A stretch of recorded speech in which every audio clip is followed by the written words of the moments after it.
Magic Tree House, Book Number 45, A Merlin Mission. A Crazy Day with Cobras. Written by Mary Pope Osborne. Chapter 4, The Great Mogul. Jack and Danny froze. The hall was completely still and silent. The Great Mogul climbed the steps to the peacock throne. He wore an orange turban and a silver coat, trimmed with diamonds and pearls. He wore ropes of jewels around his neck and sparkling rings on his fingers. The Great Mogul sat cross-legged on a cushion and looked coldly at his audience. He had a handsome face with a sharp nose and dark, distant eyes. A servant stood near him, waving a large peacock feather fan. Another waved a broom to shoo away flies. An imperial guard escorted a pair of European ambassadors up the wide steps that led to the throne. Jack and Danny watched carefully as the ambassadors stood before the Great Mogul. The two men bowed from their waists and brushed the back of their right hands over the carpet. They straightened up, raised their right hands into the air, and placed their palms on top of their heads. Then they lowered their hands and stood very still. So that's the way to bow before a Great Mogul, thought Jack. He hoped he and Danny could remember how to do it. One of the ambassadors then opened a bag and pulled out a jewel-studded crown and a golden goblet. He gave them to the Great Mogul. The ruler looked at the glittering gifts. Without smiling, he handed them to a servant who had appeared beside him. Another servant stepped forward with a silver tray. On the tray was a red satin pillow. Spread across the pillow were dozens of glittering jewels. The ambassadors selected several precious gems. Then they turned and walked slowly down the steps of the throne. Annie nudged Jack. He looked at her and she smiled. He knew just what she was thinking. Those guys got jewels without saying a word. But Jack was still worried.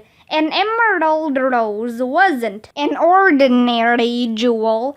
Plus, his story seemed like such a teeny gift compared to a crown and a gold goblet. The other ambassadors climbed the peacock throne in pairs. They all bowed in the same way.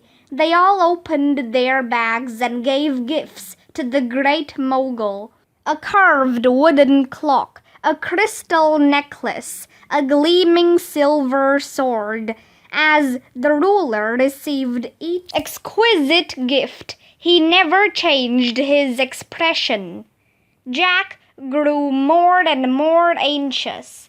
If the Great Mogul seemed bored with these treasures, what would he think of a kid's story? All the ambassadors from Europe were offered jewels from the silver tray. Then they resumed their place in line.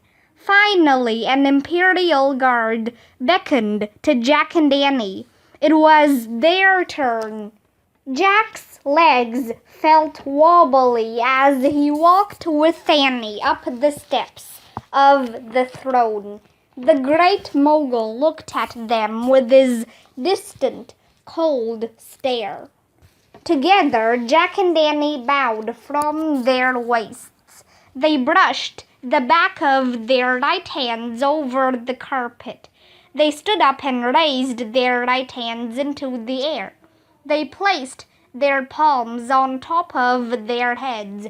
Jack held his breath the whole time. A fly landed on his nose, but he didn't flinch. Jack and Danny lowered their arms. Jack's hands were shaky as he unbuckled his bag and pulled out his story. Without a word, he handed it to the Great Mogul. The ruler stared at the first page. Slowly, he ran his fingers over the fancy type. He turned the page and stared at Annie's sparkly drawing of the treehouse in the Frog Creek woods. Again he touched the page. Then the Great Mogul raised his eyes and looked straight at Jack and Annie.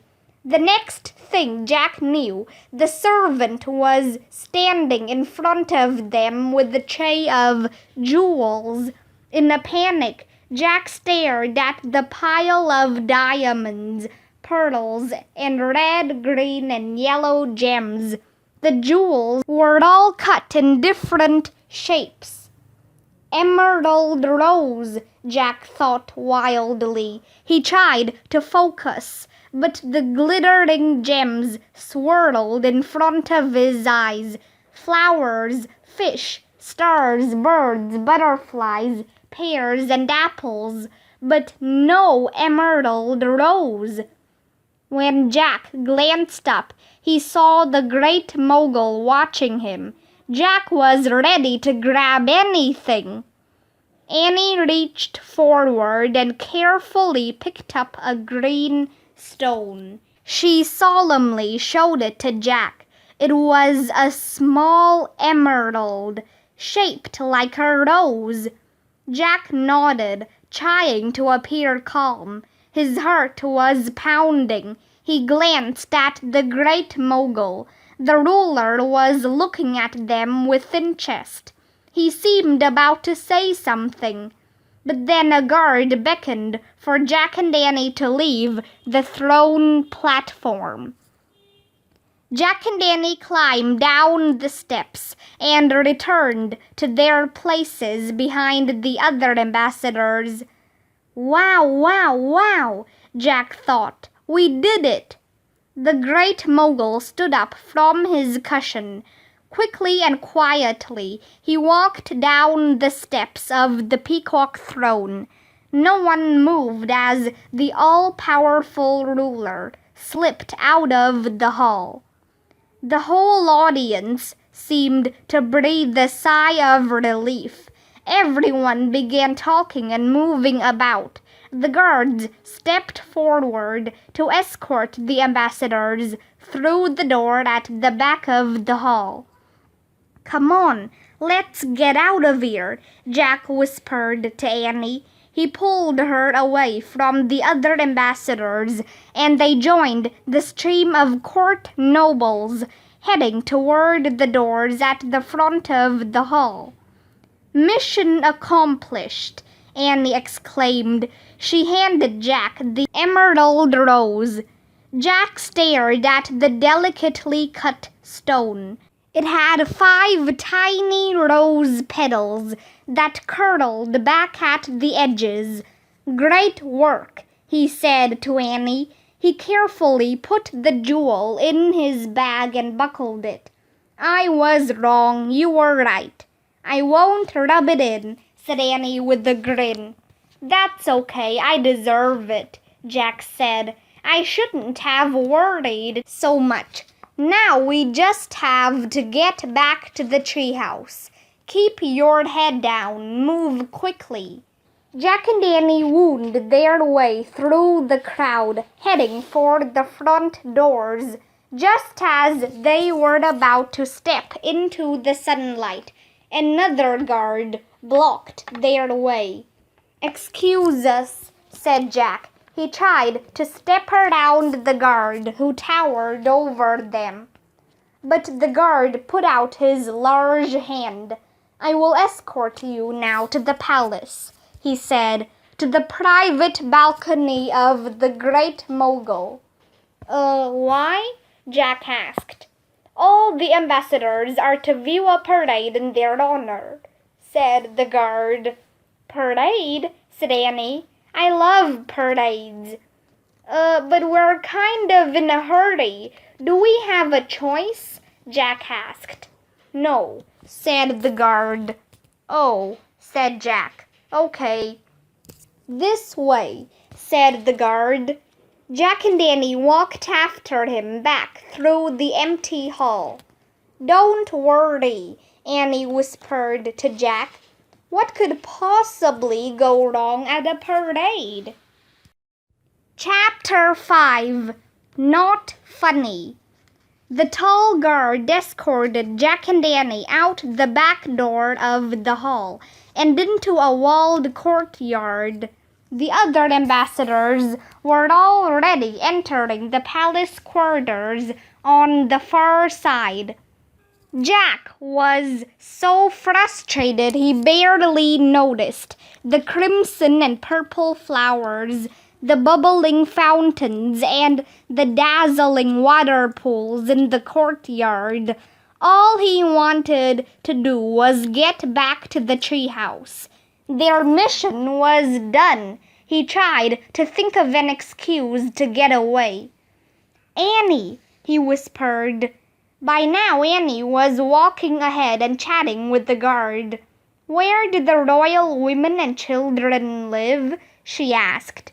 The guard pointed to the palace quarters on the left side of the courtyard. Jack noticed women peeping out from behind the arched windows. Annie waved at them, but the women moved out of sight. The guard escorted Jack and Annie out of the courtyard and through a quiet passageway. The passageway led to a chamber lit with brass lanterns hanging from the wall. The guard handed each of them a silk coat, a sash, a pair of pointy shoes, and a jeweled turban.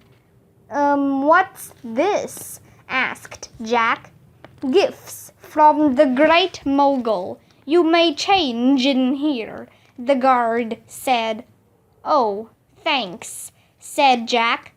The guard pulled aside a curtain to reveal a small space, like a dressing room.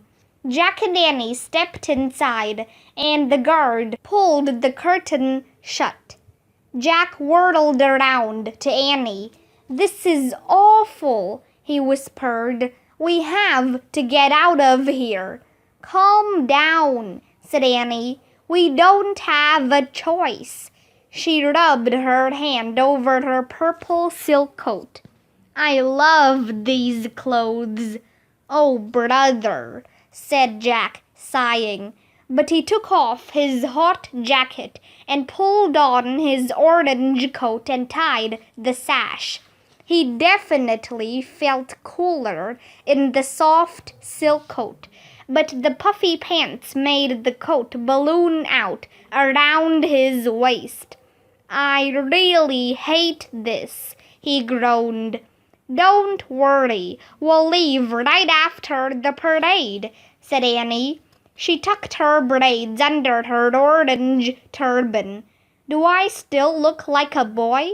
"You look ridiculous," said Jack. "We both look ridiculous. We have to make some excuse so we can leave." "Don't you want to see the parade?" asked Annie. "Not with the person who kills you if you speak to him or bow the wrong way," said Jack. "Maybe we won't have to bow again," said Annie. "You're missing my point," said Jack. He put on his blue turban.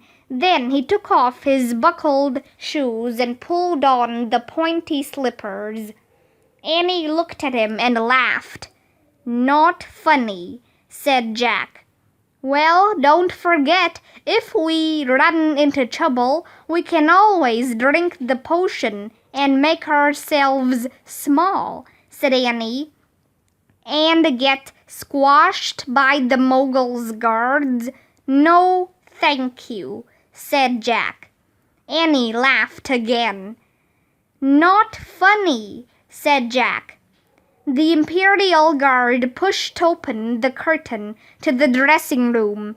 Come with me now, he said. Jack and Annie followed the guard out of the chamber and down a hallway of the palace. Remember, don't talk to the other ambassadors, whispered Jack, and never, ever say anything to the Great Mogul. Promise? Don't worry, I know what to do, whispered Annie.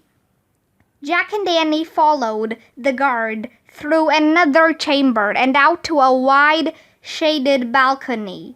The balcony overlooked a river and a sandy shore. The Great Mogul stood near the railing of the balcony, with Imperial guards surrounding him. The ambassadors stood in a row behind them. Jack was relieved to see that they too were wearing pointy shoes and silk coats that stuck out. Jack gestured to Annie to stand behind the ambassadors. He hoped none of them would try to talk to him. He was relieved to hear trumpets suddenly blaring and drums booming.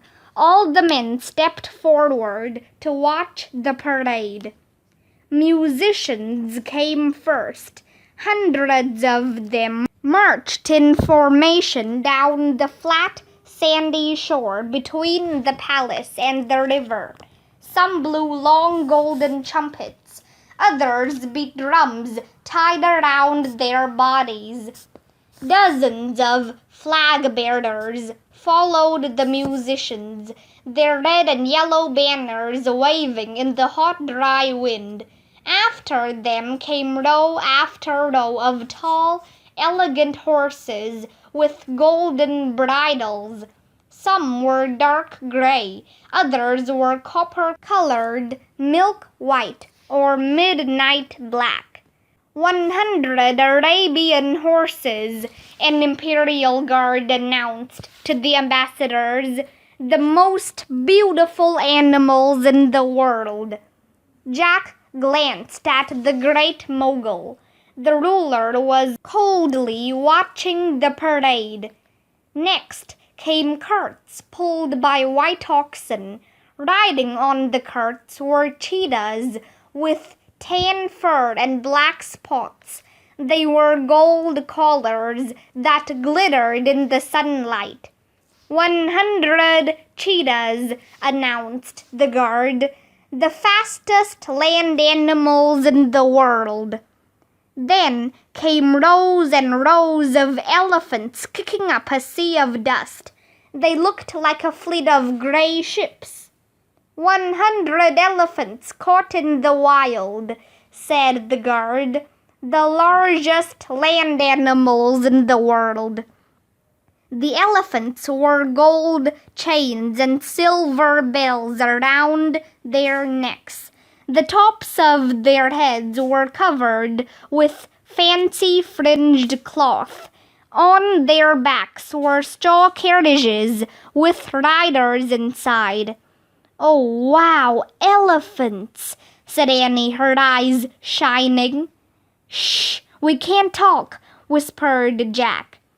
Elephants, oxen, and horses all stepped in time to the beat of the drums and the blare of the trumpets. Suddenly, the music was interrupted by wild shrieks and bellows. The Great Mogul, his guards, and the ambassadors all moved to get a better view. Jack and Annie stood on their tiptoes to see what was happening. Jack could see that an elephant had broken out of line and left the parade. Guards were struggling to capture it. The elephant had reared up on its hind legs, and its rider had tumbled from the carriage on its back. The elephant was making a terrible noise, like a screaming trumpet. "What's happening? What's making that noise?" said Annie. "An elephant," whispered Jack. "Oh, no," said Annie. Jack grabbed her by the arm. "Don't say anything. Don't do anything," he whispered. "Think of Penny." "I am. I hate it when animals are hurt," said Annie. She pulled away from Jack and slipped through the row of ambassadors. Jack moved after her. "Annie, come back," he whispered. One of the guards saw Annie heading toward the railing where the great mogul stood. He quickly stepped in front of her. "Excuse me, sir, I'm worried about that elephant," Annie said in a low voice. "What's wrong with it?" "She tried to escape," the guard said. "They are capturing her now." "What's going to happen to her?" asked Annie, trying to look around the guard. "She will be punished," said the guard. "Why?" said Annie. "Why?" "She has failed to show respect for the great mogul," said the guard. "What?" Annie said. "Annie," Jack warned. But Annie didn't seem to hear him. "That's crazy. She's just an animal," she said to the guard. Her voice was fierce. "Annie, quiet, please," said Jack. The Imperial Guards and the other ambassadors were looking at Annie with alarm. Worst of all, the great mogul was staring at her too. Chapter 6. Morning Breeze. "Your Majesty, sir," Annie called to the great mogul. "She's just an animal. Please don't let anyone hurt her." "Shh! You can't talk to him," Jack whispered furiously. "Please help her," Annie said to the great mogul. "She doesn't know how great you are. She doesn't know she should respect you." The great mogul kept staring at Annie but said nothing. "Don't you love animals?" Annie asked. The great mogul didn't answer. "Don't you love anything?" asked Annie. The ambassadors gasped. Two of the guards grabbed Annie by her arms. "No, please, he can't help it," Jack explained to the guards. "That's just the way my brother is. He can't stop himself from talking. Please tell your ruler that." The great mogul murmured something to a bodyguard. Then he turned and left the balcony. The guard looked startled. He said something in a low voice to the men holding Annie. Jack held his breath. Were they going to drag her away? To his surprise, the guards let Annie go. "Is the great mogul going to punish the elephant?" Annie asked. "No, he is not," a guard said. "He has given her to you as a gift." "What?" said Jack. "Really?" said Annie. "Given her to us as a gift? What does that mean exactly?" Jack asked. "It means you must take her home," said the guard, "back to your own country." "Take the elephant home?" said Jack. "Come with me," the guard said. "Come on, Jack," Annie called as she hurried after the guard, leaving the balcony. "Take the elephant home?" Jack repeated. The ambassadors were still gaping at him. "Who are you?" one of them asked. "Where are you from?" "Jack, ambassador from Frog Creek," said Jack. "Excuse me." In a daze, he hurried after Annie and the guard. When he caught up to them, he whispered to Annie, "Have you lost your mind? We can't take an elephant home." "We can't let her stay here either," said Annie. "They'll punish her." "Okay, then you can be the one who carries her up the rope ladder," said Jack. "Ha ha," said Annie. "It's not ha ha," said Jack. "It's insane. Look, let's just get her out of the Red Fort first," said Annie. "Then we'll figure out what to do." Jack and Annie followed the guard until they emerged at the edge of the square, in front of the Hall of Public Audience. Several guards were scuffling with the elephant. They had a rope around her neck. Her ears were flapping. She was snorting and stamping her feet. The guards pulled on the rope, forcing the elephant down on her knees. Her eyes looked desperate and furious. "Hey, don't hurt her," Jack blurted out. A guard pointed his saber at Jack. "Climb on, now, both of you," he said. "You have caused enough trouble this day. It is a miracle you are still alive." Jack clutched his bag and scrambled awkwardly into the straw carriage on the elephant's back. Annie climbed in behind him. Crammed together, they gripped the sides of the carriage. "Her name is Morning Breeze," the guard shouted. "Take her back to your own land. Go now, before the great mogul changes his mind." As if obeying the guard, Morning Breeze rose to her full height. She moved quickly across the square and headed down the stone road that led to the gate. Jack and Annie bounced up and down. They clutched the sides of the straw carriage, trying not to fall out. Jack could hear the guards roaring with laughter behind them. "Slow down," Jack shouted to the elephant. But Morning Breeze ran even faster, her big leathery ears flapping and her bells jangling.